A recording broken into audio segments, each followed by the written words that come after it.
Hello, everybody. It is Saturday, November 16th. Almost 2 weeks after the election, but lots of ramifications. I was just in Northern Virginia this week. I saw a sign, Trump Vance 2024. Actually, there are many, many Trump signs, no Harris signs. And someone had stuck up another sign saying winner. So there's a sense of victory in Trump territory, and victory is the theme of Keith Teare's That Was the Week editorial this week. Elon, Silicon Valley, and government. Keith suggests there is one winner regarding the most significant developments this week: Elon Musk and Vivek Ramaswamy. Keith, those are two winners, aren't they? Or are you really just talking about Elon? Or is it Elon and Vivek, and do they somehow come together as one entity in terms of your editorial? One story, I think. Two entities, but one story, which is the fact that the two of them are heading up this new department, which government efficiency, called Department of Government Efficiency, Doge, which of course is reference to Elon Musk's favorite cryptocurrency. Yeah, I mean, look, it's unprecedented, I think, in recent history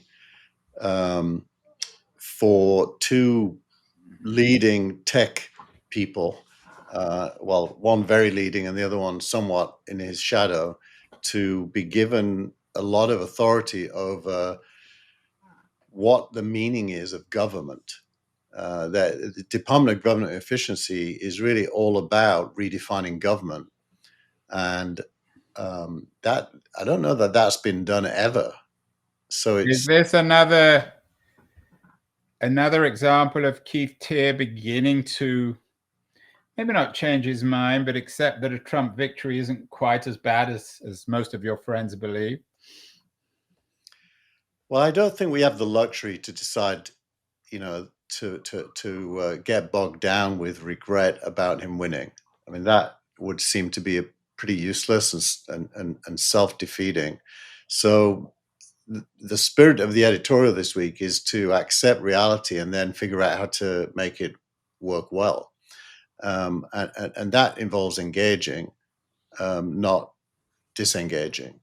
And I think it behooves anyone really who's a thinking person to have a point of view about this, because something is going to happen. And right, if you want, certainly, although with Trump, sometimes it's not always something happens. So, as you say, one winner, Elon and Vivek, advisors to the Trump administration on government efficiency. They're just advisors, what that means. Let me ask you the core question here, which I don't know the answer to this. It's one question that is really intriguing to me. I mean, maybe I'm not quite even sure how to express it, but is there in your view, clearly there is from Trump and Musk's point of view, but in your view, is there a fundamental problem with American government? Is it broken? I think it's state, leaving aside government. No, I think it is broken. I think it's expensive, corrupt, inefficient. Hold on, let me write these down. Expensive, corrupt. Wow, you're sounding like more and more like a MAGA person, Keith. Corrupt, corrupt about the government. I think just a citizen, Andrew, not MAGA. I mean, look, as a social liberal, I want services to be delivered, but I don't want people lining their pockets or unnecessarily large numbers of people engaged in activities for us that could be done with way less people or more technology. That all seems good to me. I don't think we have any interest in protecting inefficient government, but no matter where we are. Between inefficient and corrupt, in your corruption is all about lobbying and payoffs. Well, in your editorial, you mentioned the DMV, which is always exhibit A when it comes to government efficiency. My daughter took her driving test a couple of weeks ago, and she asked me to take it. I had to take her because she obviously couldn't drive the car. It was in Daly City. And even though she had I mean, this is just my anecdotal horror story of the DMV. even though she had a reservation for her test, the whole thing still took 5 or 6 hours, which was one of the biggest wastes of 5 or 6 hours in my life. But is the DMV just an absurd extreme? I mean, it's not corrupt, it's just inefficient. No one's benefiting from those 5 or 6 hours that are wasted at the DMV. Yeah, I don't mean to imply that everything to do with government is corrupt. There is corruption in government, but it's not everywhere. And the DMV is more of a sign of an unchanging way of doing things. They have introduced, to be fair, some technology. You can renew your driver's license online now without going there. So there is some technology, but very little. It looks very like it would have looked in the 1950s. Same with passport issuance. I mean, you got to go to a little office and fill in paper forms, which is ridiculous. So given what Elon did with space travel, which is make it better and cheaper, one would assume if he's space. What do you mean space travel? What do you mean by that? SpaceX. Space better and cheaper. So you mean this is the model SpaceX what versus NASA? Yeah. He's achieved way more than NASA at way smaller cost, but basically by reinventing all the processes. So you've got to assume that his mindset going into this is going to be that kind of a mindset, which, when it's all said and done, wouldn't be a bad thing. It'd be a very good thing. Well, some people might say that the other model is the X model, where he came in and fired most of the people at Twitter. I guess in his defense, it doesn't seem to have made much difference to the product.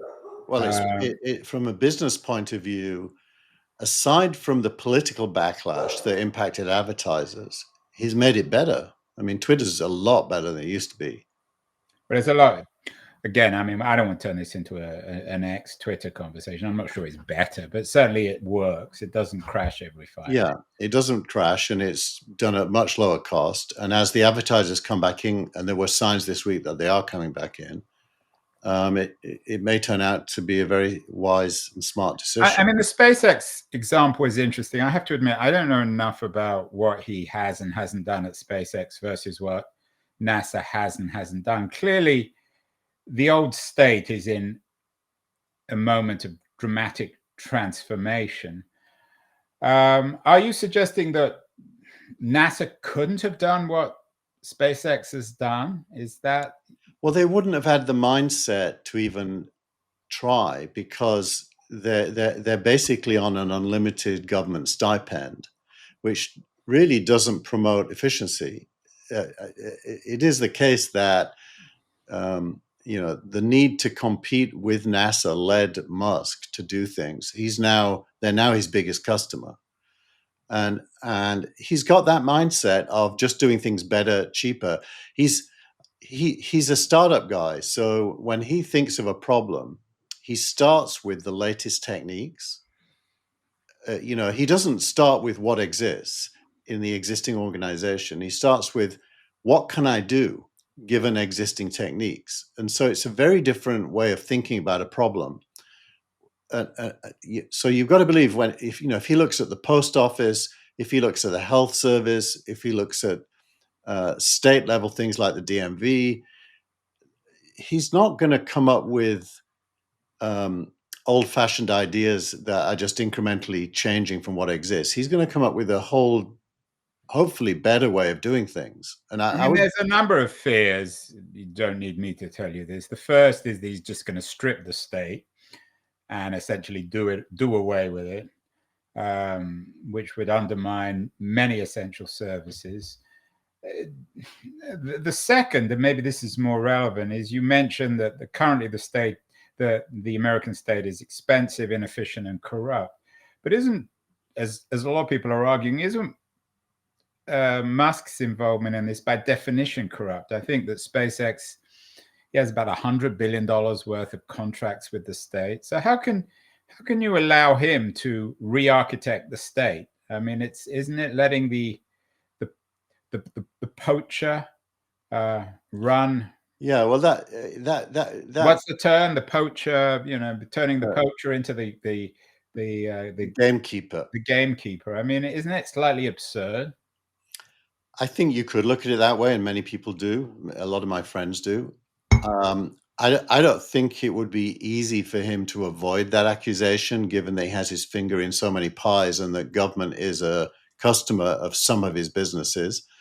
But I actually don't believe for a second that that's in his head going into this. I think his purpose genuinely will be to make government more efficient. And that could involve firing a lot of people, which isn't really the same as destroying. It's what you replace it with. And with AI, with technology, the cloud, with smartphones, reimagining almost any government service is certainly possible. Just think of voting. I mean, it's a controversial one, voting, but why do people have to walk to a polling booth and fill in a piece of paper? With proper security and identity, it should be completely possible to run an election that takes 5 minutes and have the results immediately. I wonder, though, when you look at, say, the healthcare service, which is an odd sort of dysfunctional mix of state and private enterprise, health insurance doesn't work any more efficiently. Whenever I go to my doctor, it's the only time I ever use the telephone. They're just as archaic as the DMV. Yeah. So is it something? I use the fax with mine. Right. So is there something about the state as a kind of monopoly and Medicare or the medical system as a monopoly? And by definition, whether or not it's the state, they're inefficient. Look, I think without any intent, the state, in the best case, the state becomes a bureaucracy. And the bureaucracy is lethargic and self-serving. There's no accountability to deliver services, really. Thatcher made this point in the UK a long time ago when she privatized stuff. And you're no great fan of Mrs. Thatcher either. But are you, as you get older, Keith, are you becoming a little bit more sympathetic to the Elons of the world who are unleashed on inefficiency? I'm not just a little bit sympathetic. I'm very sympathetic. I mean, I think why would we want to tolerate inefficiency? Any of us? It doesn't make sense, and it isn't political, by the way. I mean, I'm definitely political. I mean, I'm not trying to. What I mean by it isn't left and right. I consider myself very, very left, but I don't. You always say that, but I've never heard you actually ever express anything very, very left. I don't even know what that would mean. Well, what about the end of the working week? That's not right wing. Well, it's not left wing either. It completely is. Freeing human beings from drudgery. Yeah, but you're not going to pay them to do nothing. Yeah, I would through a universal income. I definitely would. Yeah, but then how does that? Well, that's another subject. Maybe we'll come to another time. But how does that fit with? But efficiency is not a right-wing cause. Efficiency is a human cause. Why then? And again, it's not necessarily a critical question. Why is it only the right that takes up efficiency and not the left? Well, because the right is super individualistic and anti-state for ideological reasons, which is a completely different mindset. I'm not against the state. I believe the state should be the deliverer of human services required by people, like dealing with homelessness, health. It's fine that the state also is focused on defending the country, the military, and so on. So you believe in the Pentagon? You believe in what, Medicare? I mean, what parts of the American state would you get nervous if Elon started chopping it up? I don't think he's going to chop up entitlements. He's going to chop up the cost of delivering them. It's a very different thing. I earned my pension. I'm old enough to draw a pension, and I earned it. And if anyone takes it away, I'll fight to keep it. Medicare is great as far as it works, but it doesn't go far enough. I'm a strong believer in universal healthcare, free at the point of consumption, and I think that should be delivered and could be delivered efficiently by getting rid of all the insurance industry that rakes money in from us. Yeah, but that would require an American NHS style bureaucracy to administer that, wouldn't it? Well, you could deliver healthcare way cheaper than is currently delivered and maintain its quality if you wanted to. And I don't know why anyone going in wouldn't start with that idea.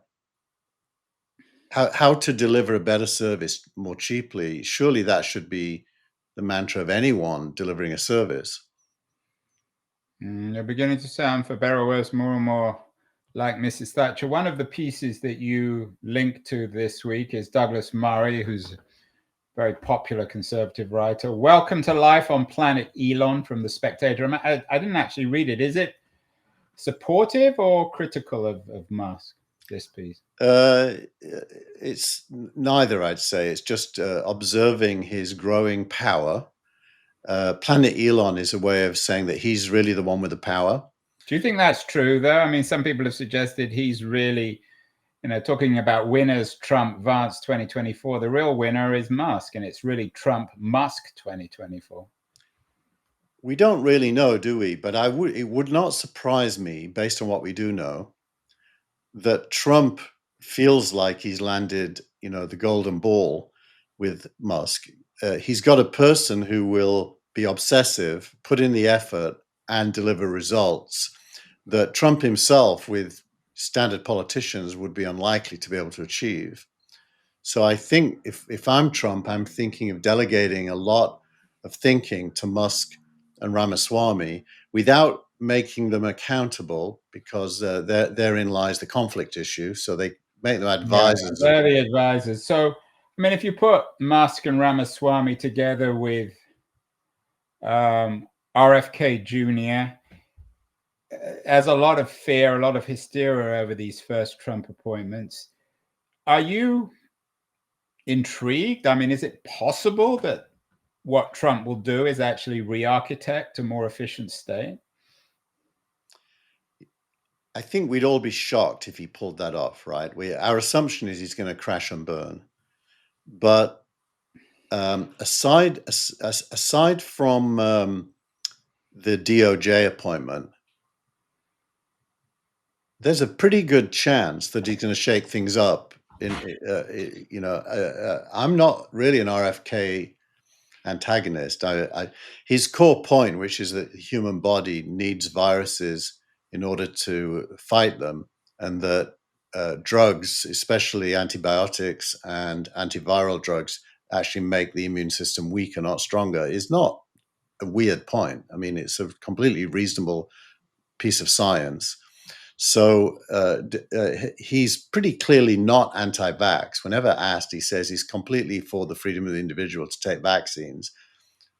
So there's a lot of mythology around him. I'm not sure, Keith, whether you may be expelled from Palo Alto after this show. You're defending RFK Jr., Elon, Vivek. We will see.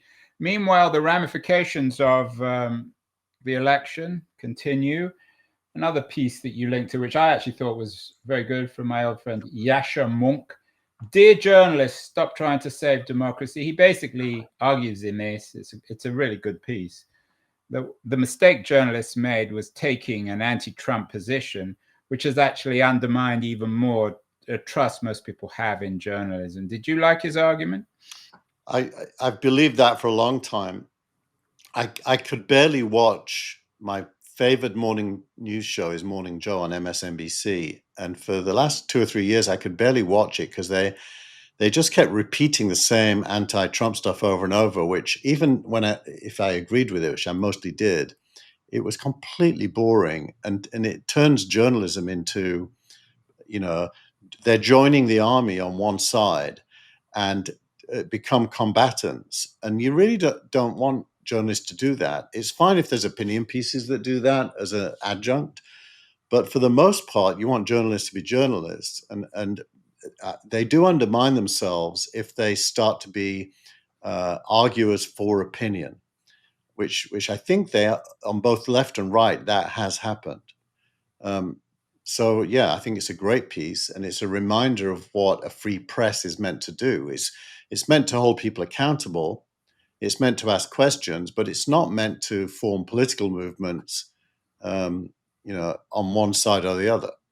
Yeah, I thought it was a good piece too. I mean, one of my concerns is that in the run-up to the election, on these CBS and ABC and NBC and CNN shows, the podcast shows, when they had panels, they never even invited Trump people on. The only people they had, or mostly, were Republicans who were anti-Trump.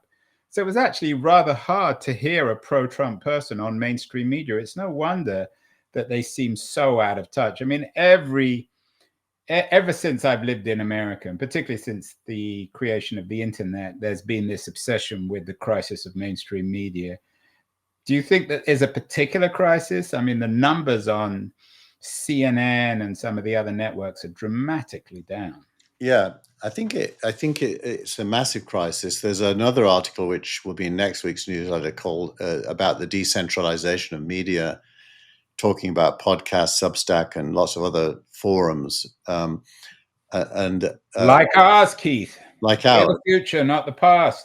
But I think that those are symptoms. The cause is that the media became the equivalent of a group of protesters going to a rally and trying to shout down the speaker.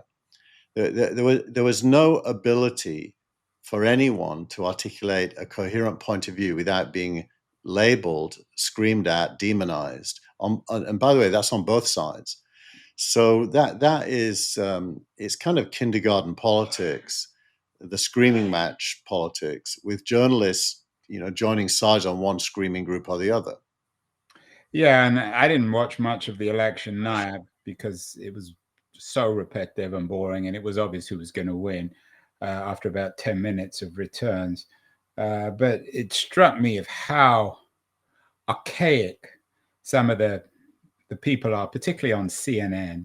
Yeah. And meanwhile, it's the independent media that's strong.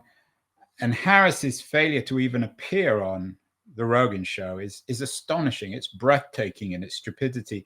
And the argument was that one argument, I mean, I'm not sure if it's true, that she chose not to go onto Rogan because he offended some of her staff, somehow captures just how absurd her candidacy was. Well, I read this week that the actual explanation is that the left of the Democratic Party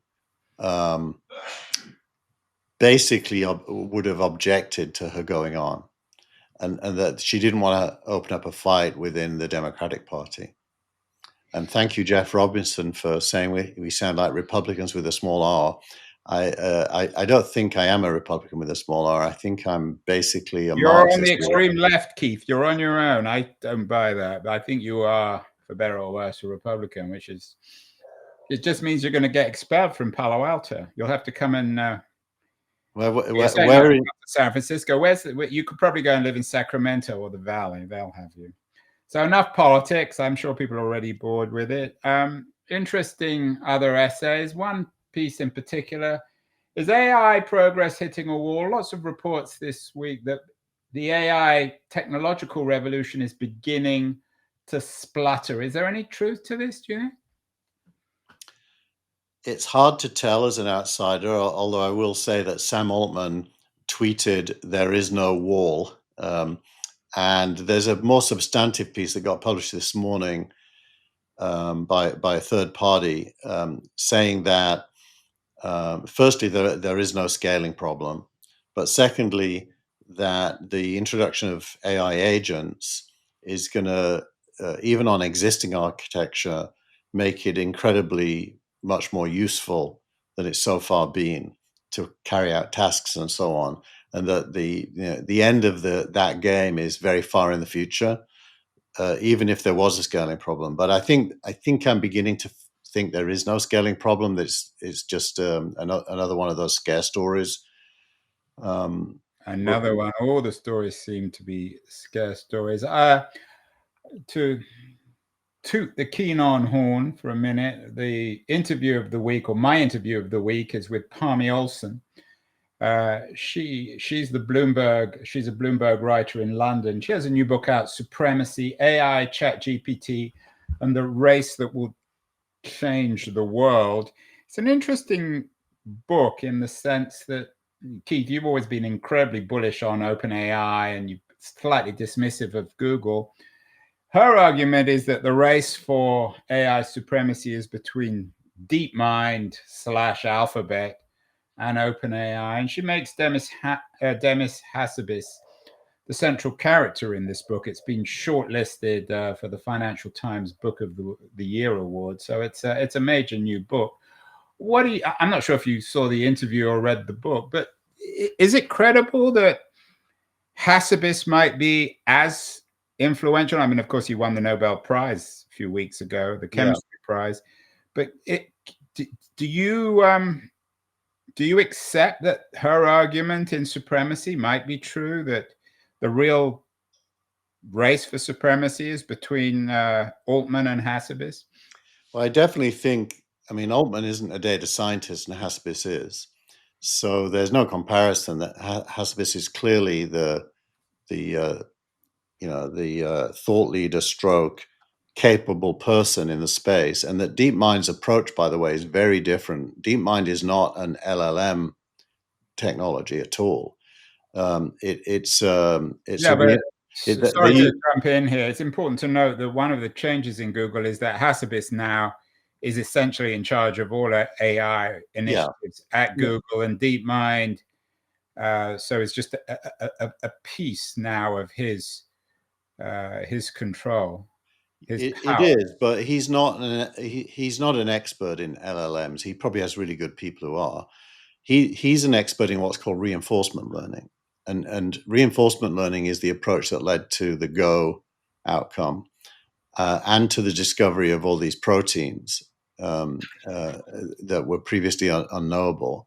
And he's a super clever guy. And what it really points to is that the reduction of AI down to LLMs is a mistake. AI is not reducible down to LLMs. LLMs is just a branch of AI, as Gary Marcus keeps pointing out. There's lots of others, and there are super good results from other approaches. Neural networks and reinforcement learning being one of them. So I think we're at a moment when there's going to be a flowering of capability across lots of domains using lots of different techniques. But I think that actually might make, in a sense, Olson's point, in the sense that, firstly, Altman isn't a technologist, really. And secondly, that he's put all his eggs in one basket with LLMs at OpenAI. She reminded me, it's a really interesting narrative. I'm sure at some point someone's going to make it into a movie. It was researchers at Google who authored the transformer piece or technology which underlies the LLMs. So Google's been involved in this narrative right from the beginning. And of course, the godfather of AI, who won the Nobel Prize also in physics, Geoffrey Hinton, was with Google. I think her argument, though, is interesting in that she predicted, and she did this publicly in terms of our conversation, that she thinks Hassabis might eventually take over at Google, which would make Google incredibly formidable if he controls the entire company as it transforms itself from a search company to an AI company. She may be getting ahead of herself there, because the leader of Google needs to be a business thinker, not a technologist. Well, the current leader is a technologist. Therein lies part of the problem. Google has to have business strategy supported by technology, not technical strategy that figures out slowly how to make a business out of it. And that's its weakness. It's also its strength. So both things are true. I think Altman leading OpenAI is testament to that. I mean, if Altman was a technologist, he probably would be nowhere near as effective as he is, because he's a business thinker. So you remain as bullish on OpenAI. I mean, you don't have any links in this week's newsletter. It was late breaking news, but Musk is openly suing OpenAI and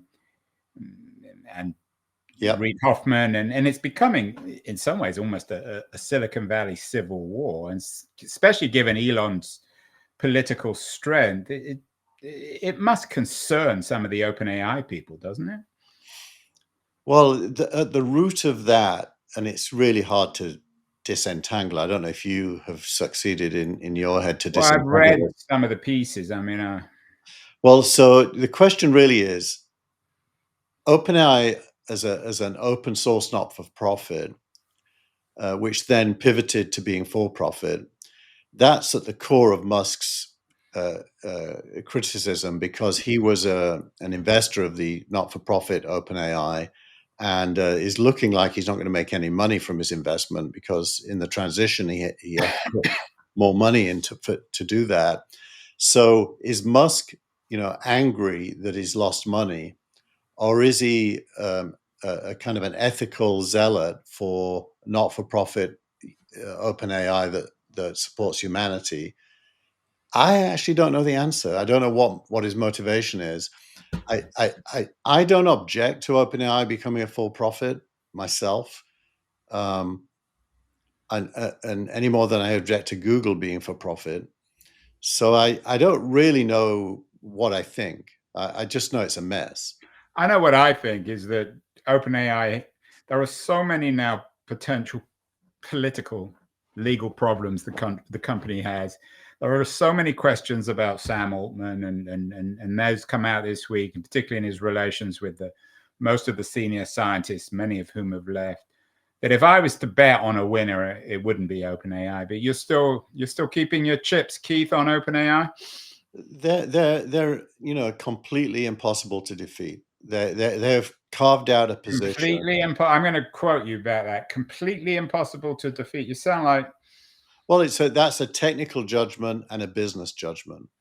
Their technology is well ahead, and their business positioning inside Microsoft and Apple is fantastic. So Google only has its self-contained AI. It's really not, and so does Facebook with its open source stuff, which is all great technology, by the way, just not as good as OpenAI's. So I at least would need a reason to believe they're going to fail, and I can't see one. Well, I just mentioned one: the political distractions, the disorganization, the lack of trust in Altman, the fact that Altman is himself. He's good, Andrew. Whatever you think about him, good. I mean, he's obviously good. That goes without saying, but he's still unproven. He hasn't built a $1 trillion company. Yeah, look, he is what he is. There was rumors this week that he tried to, in the lawsuit actually, that he tried to get OpenAI to produce a cryptocurrency, which may be a misreading of the whole WorldCoin thing, by the way. So I think we shouldn't rush to judgment. I think, no, but that's different. But I'm quoting you here, and I'm going to quote this now every week.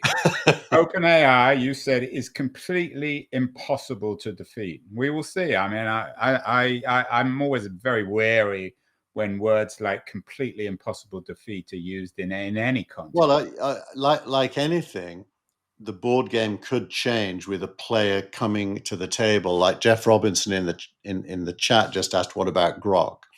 And it's true that Grok is super good, especially at image generation, although it isn't its own technology. It's using a third-party technology for that from, I forget the name of the company, Third Labs or something. So Grok is good. It's just that OpenAI is literally like, it's like the floods in Valencia. It gets everywhere simply from the flow of developer adoption and things being built using it. It's getting everywhere, and it stays there because it's good enough to achieve the tasks. Well, I'm not sure if OpenAI would be thrilled, Keith, to be compared with the floods in Valencia, but we will see. We'll come back to that. It's worth noting the FT books of the year have been very good this year. In addition to the Palmy Olson book, Supremacy, another of the books is Unit X, a book about Pentagon and Silicon Valley planning together for war. And there's an interesting piece you linked to about how Silicon Valley is prepping for war. It seems to me to be an increasingly new Silicon Valley, maybe post-election Silicon Valley. The last few days, Palantir's stock market price has gone up about 25%. Is this increasingly down in Palo Alto, Keith? Are people still shy to talk about technology and war, or are they more comfortable now? Do you think it's increasingly clear that Silicon Valley and the Pentagon are working closely together? I wouldn't necessarily say Silicon Valley, but Palantir and then Palmer Luckey's Anduril, which is producing low-cost, high explosive value drones, certainly are attracting a lot of capital, a lot of attention. I think you'll find Joe Lonsdale in that group. Who's a big Trump person. Yeah, and so there is an increasing... and Teare, of course, who was, I think, the founder of Palantir.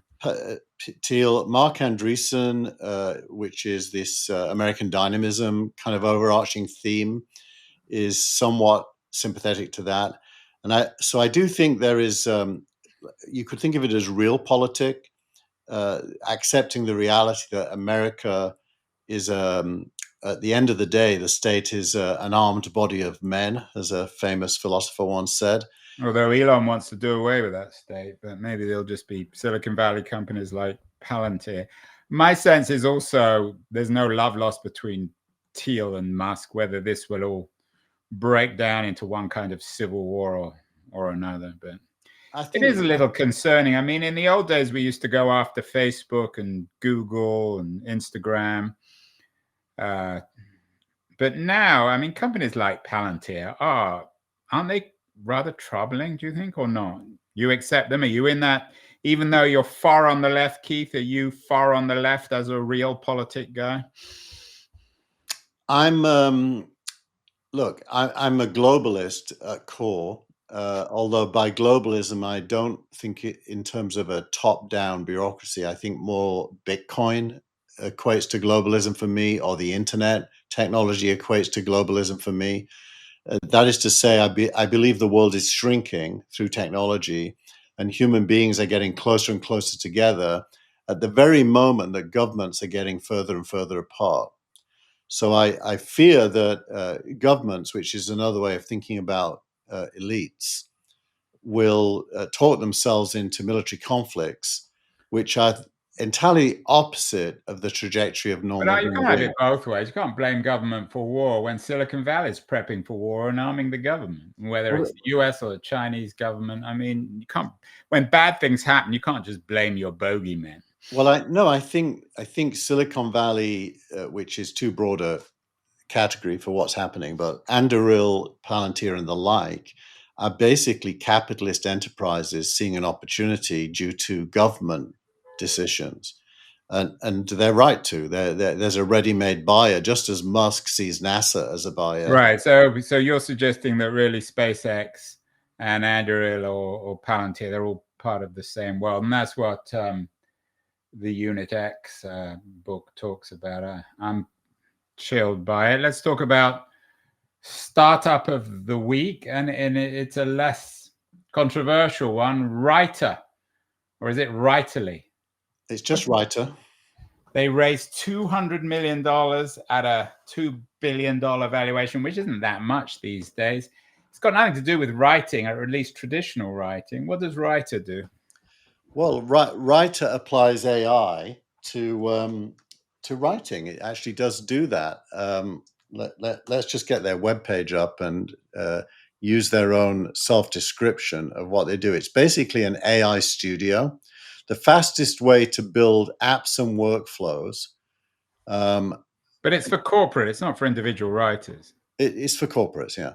But it's doing everything that, if you look at their website, it says workflow-based, financial services and insurance, healthcare and life sciences, retail and consumer goods, technology companies, empower. You think that companies like this, I mean, you just talked about OpenAI, I'm quoting you again, completely impossible to defeat. Are these kind of relatively small companies, I mean, $2 billion companies now, relatively small, are they going to be able to survive in this world where giants like OpenAI dominate? I mean, I don't know what was the last OpenAI valuation was about $150 billion. So do you think there is hope for companies like Writer? I think there is if you build a timeline. There's an article by Idan Beck in this week's newsletter called something like Software That Builds Itself. I can't remember the exact title of the... Just-in-time software? Just-in-time software. And he's focused on the gaming industry. in his saying that you will be able to conjure up software for purpose instantly.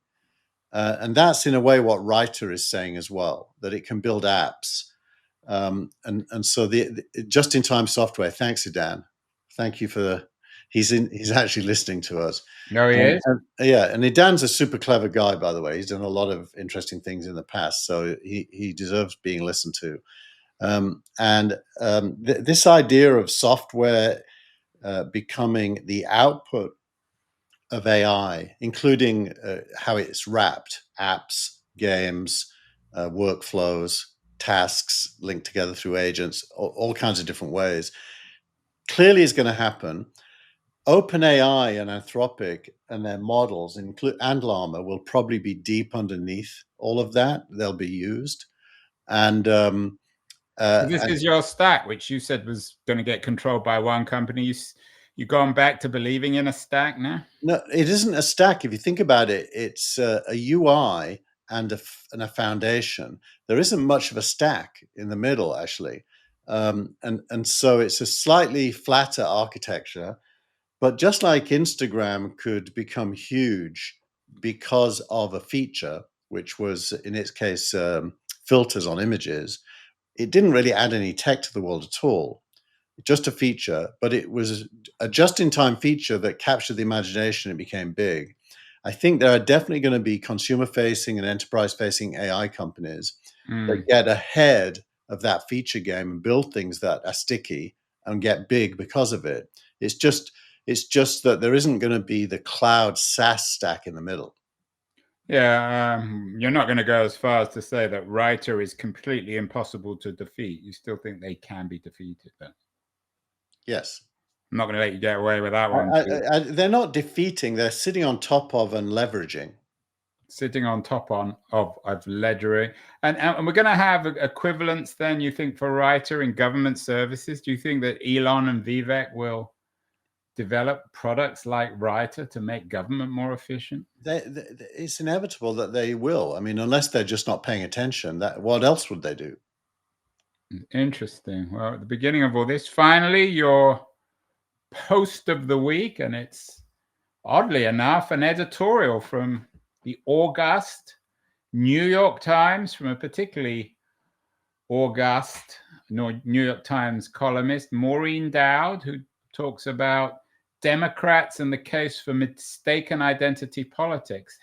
This is the first time you've ever picked a columnist, Keith. What was she saying that's so exciting? Well, now we've changed it to post of the week. I can define post as almost anything. So, and to be honest, reading this, and it's quite dated, it's about a week old. So she was one of the first people to go on the record with this point of view. Certainly struck me as very prescient when I read it. She quotes, I'm quoting the first paragraph from Maureen Dowd, who seems indestructible. I don't know how many years she's been writing. Some Democrats are finally waking up and realizing that woke is broke. You always knew woke was broke, Keith. You've never been a big fan of woke. What does she mean in her piece?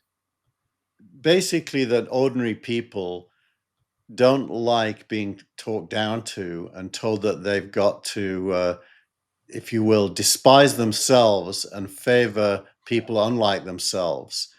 So identity politics, which is basically asking everybody to look at specific identities and lionize them, is not a message that ordinary people, masses of people, want to hear, because it undermines them in their eyes. Now, of course, there's a lot of nuance in there, and if we tore it apart, there's a lot of ugliness. You're definitely going to get thrown out of Palo Alto now, Keith. Yeah. You've come out and you're against woke. You're in favor of Elon re-architecting government.